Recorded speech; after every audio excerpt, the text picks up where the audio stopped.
रही रानी मेनका और साधु का मोहभंग पर आधारित एक रोमांचक फैंटेसी कहानी जिसमें सस्पेंस, अदाएं और मानसिक युद्ध शामिल हैं।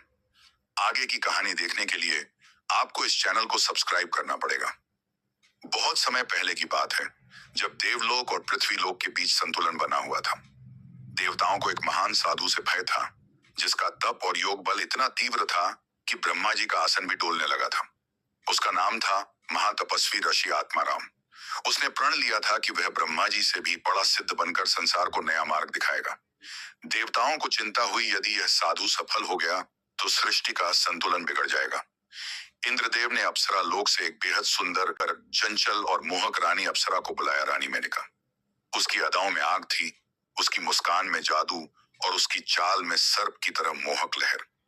इंद्र ने कहा, तुम्हारा काम है उस साधु का ध्यान भंग करना। वो किसी नारी को नहीं देखता, लेकिन तुम उसे ऐसा मोह में बांधो कि उसका तप नष्ट हो जाए। मेनका मुस्कुराई। उसकी आंखों में एक चमक थी। एक साधु ही तो है, देखती हूं उसे कितने दिन में वश में लाती हूं। घना जंगल, चारों ओर शांति और बीच में बैठा ध्यानमग्न साधु आत्माराम। उसकी आंखें बंद थीं, लेकिन चेतना ब्रह्मांड में विचरण कर रही थी। तभी एक धीमी मल्हार हवा में खुलती है। रानी मेनका का नृत्य शुरू होता है। मेनका सफेद रेशमी वस्त्रों में धीरे धीरे तपोवन की ओर बढ़ती है। उसकी चाल में जादू, उसकी आंखों में तीर। वो जानती थी, एक नजर में साधु का मन डोल सकता है। हे ऋषिवर, उसने मीठे स्वर में पुकारा, मैं एक भटकी हुई राजकुमारी हूं, क्या मुझे आश्रय देंगे? साधु ने धीरे से आंखें खोली। पहली बार वर्षों बाद उसने किसी स्त्री को देखा था। उसकी दृष्टि स्थिर थी, लेकिन मन डगमगाने लगा। मोह का जाल। रानी मेनका रोज नृत्य करती, मधुर गीत गाती, साधु के लिए पुष्पमालाएं बनाती। उसका हर हाव भाव, उसकी हर अदाएं एक नया जाल बुनती। एक रात जब पूर्णिमा का चांद आकाश में झूम रहा था, मेनका ने अपना सबसे मोहक नृत्य प्रस्तुत किया। वो धीरे धीरे साधु के पास आई और कहा, ऋषिवर, क्या तप में प्रेम की जगह नहीं होती? साधु का मन विचलित हो चुका था। रात के सन्नाटे में साधु ने अपनी आंखें खोली और कहा, मेनका, तू कोई सामान्य स्त्री नहीं, तू इंद्र की चाल है। लेकिन क्या तू यह जानती है कि मैंने अपने भीतर के राक्षस को तेरी अदाओं से देखा है? मेनका हक्की बक्की रह गई। साधु ने मुस्कुराकर कहा, मैं गिरा नहीं, मैंने अपने मोह को पहचान लिया। तू मुझे हार की ओर नहीं, बोध की ओर ले आई है। मेनका ने चुपचाप अपना सिर झुका लिया। आज तक सभी पुरुष मुझसे हारते आए, लेकिन तू जीत गया आत्माराम। अब मुझे स्वयं को जानना होगा। वो उड़ गई देवलोक की ओर, लेकिन उसकी आंखों में आंसू थे, क्योंकि पहली बार किसी ने उसकी सुंदरता को देखा नहीं, बल्कि पार कर बोध तक पहुंचा। मोह कभी नाश नहीं करता जब तक चेतना जागरूक हो, और कभी कभी रानी की अदाएं भी साधु को ज्ञान की ओर ले जाता है। रानी मेनका देवलोक लौट आई थी, लेकिन इस बार उसकी चाल में गर्व नहीं, ग्लानि थी। इंद्रदेव ने ताना मारा, क्या हुआ मेनका? वो तो तुझे देखकर भी नहीं डोला। मेनका ने धीमे स्वर में कहा, नहीं इंद्र, वो डोला था, लेकिन उसने मोह में भी बोध ढूंढ लिया। मैंने नहीं हारा, मैंने एक साधु को उसकी असल शक्ति दिलाई। इंद्र क्रोधित हुआ और बोला, अब तू दोबारा उस पृथ्वी पर नहीं जाएगी। लेकिन मेनका का दिल अब साधु आत्माराम के पास रह गया था। अब मैं इंद्र की नहीं, अपने दिल की सुनूंगी। मेनका ने देवलोक छोड़ दिया। आत्माराम अब पहले जैसा नहीं था। उसका मन अब भी मेनका की स्मृति धुंध की तरह बसी थी। उसकी बातें, उसकी आंखें, क्या ये सिर्फ मोह था? वो खुद से लड़ रहा था। यही उसकी सबसे कठिन साधना बन चुकी थी। एक रात जब जंगल में तेज तूफान आया, तो आश्रम के द्वार पर वही मोहक आवाज गूंजी, ऋषिवर, क्या अब भी मुझे आश्रय नहीं मिलेगा? आत्माराम ने दरवाजा खोला। मेनका गीले वस्त्रों में थकी हुई, पर आत्मविश्वास से भरी थी। अब मैं मोह नहीं, सच्चा प्रेम लेकर आई हूं। साधु ने कहा, यदि ये प्रेम है तो अग्नि को साक्षी बनाओ। एक यज्ञ कुंड जलाया गया। मेनका उस अग्नि के चारों ओर घूमने लगी और हर फेरे के साथ कहती रही, मैं वही हूं जिसने तुझे डगमगाया, लेकिन आज तुझे स्थिर करना चाहती हूं। मैं वही हूं जिसने मोह दिखाया, लेकिन आज प्रेम सिखाने आई हूं। आखिरी फेरे पर मेनका आग में कूद गई, लेकिन वो जलती नहीं, बल्कि एक दिव्य रूप में परिवर्तित हो गई। साधु साधु आत्माराम ने आंखें बंद कर ली और जब खोली तो वहां मेनका नहीं, एक उज्जवल रोशनी थी। वो अब उसकी साधना का हिस्सा बन चुकी थी।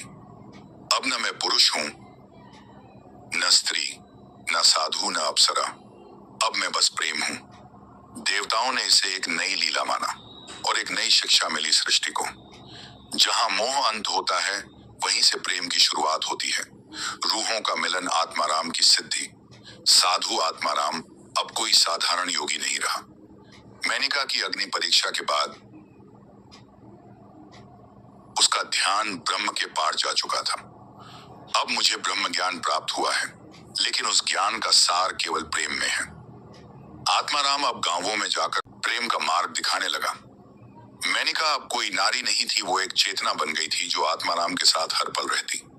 वो उसे दिखती नहीं थी, लेकिन उसकी सांसों में बसी रहती। रात को जब आत्माराम ध्यान में जाता तो मेनका उसकी रूह से बातें करती। क्या तू मुझे कभी प्रेम कर पाएगा आत्मा से? आत्माराम, तू ही तो मेरी आत्मा है मेनका। अब मैं तुझे देखता नहीं, जीता हूं। लोगों ने सवाल उठाने शुरू किए। एक साधु और एक अप्सरा की प्रेम कहानी, यह तो अधर्म है। आत्माराम ने जवाब दिया, यदि प्रेम अधर्म है तो धर्म किसके लिए है? मैं मोह से निकला, अब रूह से जुड़ा हूं। लोग चुप हो गए, लेकिन कुछ गुप्त साधु उसे खत्म करना चाहते थे। ये प्रेम अगर फैल गया तो साधु समाज की सत्ता छिन जाएगी। गुप्त साधु आत्माराम को काली विद्या से मारने की कोशिश करते हैं। आत्माराम ध्यान में था, लेकिन अचानक कांप उठा। मेरे प्राणों पर आघात हो रहा है। उसी क्षण मेनका की रूह प्रकट हुई, तेजस्वी और क्रोधित। उसने काले साधुओं को अपने तेज से भस्म कर दिया, लेकिन उस प्रक्रिया में मेनका की चेतना कमजोर पड़ गई।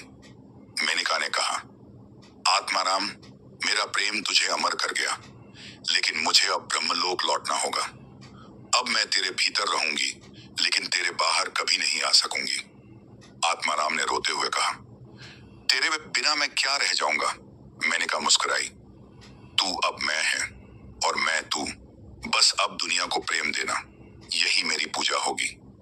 आत्माराम ने एक आश्रम की स्थापना की, जहां प्रेम, नारी, अप्सरा, रूह, साधना और आत्मा सब एक साथ पूजे जाते। संदेश था, प्रेम ही परम सत्य है। नारी केवल देह नहीं, चेतना है, और साधना तभी पूर्ण है जब उसमें करुणा हो। अप्सरा ने साधु को तोड़ा नहीं, छोड़ा।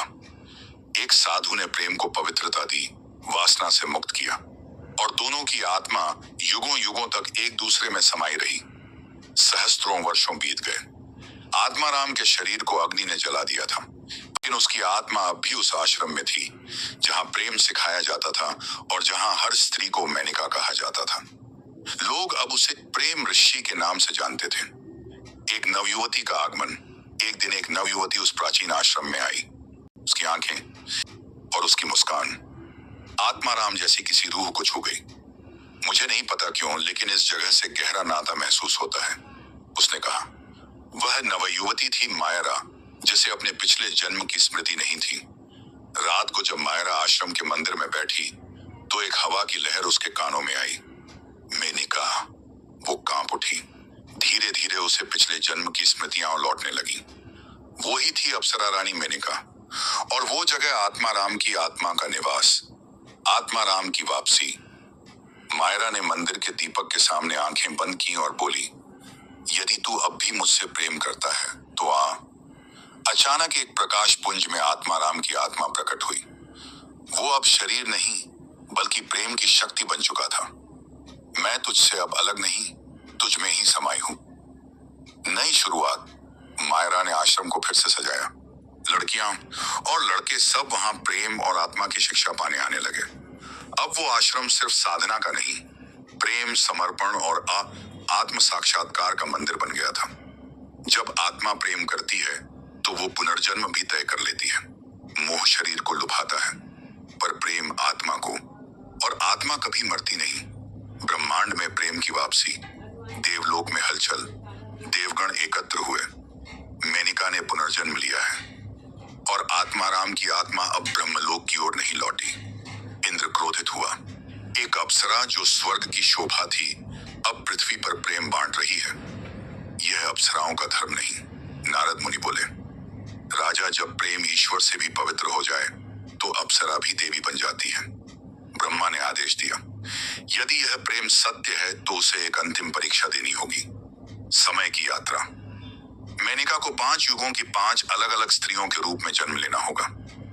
हर बार आत्माराम की आत्मा उसकी रक्षा करेगी, परंतु यदि कभी भी वो उसका प्रेम भूल गई तो उनकी कथा यहीं समाप्त होने जाएगी। पहला युग आदिकाल की कन्या। मेनका अब अरूपा नाम की एक आदिवासी कन्या बनी, जिसे जंगल में एक साधु आत्माराम की आत्मा भालू से बचाता है। उसे कुछ समझ नहीं आता, लेकिन जब वो उसकी आंखों में देखती है, मुझे ऐसा लगता है जैसे मैं तुम्हें जानती हूँ। दूसरा युग राजकुमारी रेवती। अब मेनका ने जन्म लिया एक युद्ध प्रिय राज्य में। वो बनी राजकुमारी रेवती, जो शादी और प्रेम को कमजोरी मानती थी।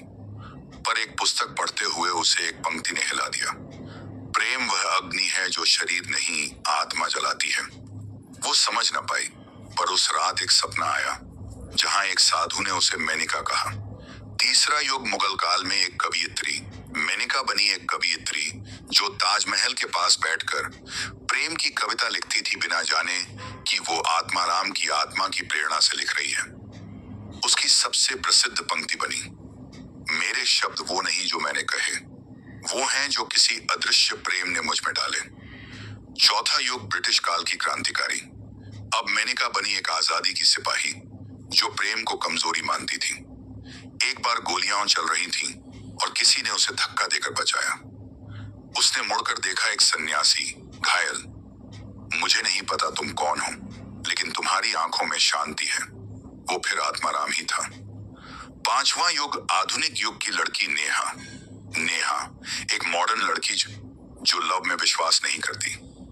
वो अकेली रहती, मगर हर रात एक सपना आता। वो एक मंदिर में दीप जला रही होती और कोई उसे मेनका कहता है। वो परेशान हो उठती है। एक दिन मेट्रो स्टेशन पर वो एक किताब खरीदती है, अप्सरा और साधु की गाथा। पढ़ते ही उसकी आंखों से आंसू गिरने लगते हैं। ये मैं हूं और वो आत्माराम। नेहा उसी मंदिर में जाती है जो सदियों पहले मेनका ने सजाया था।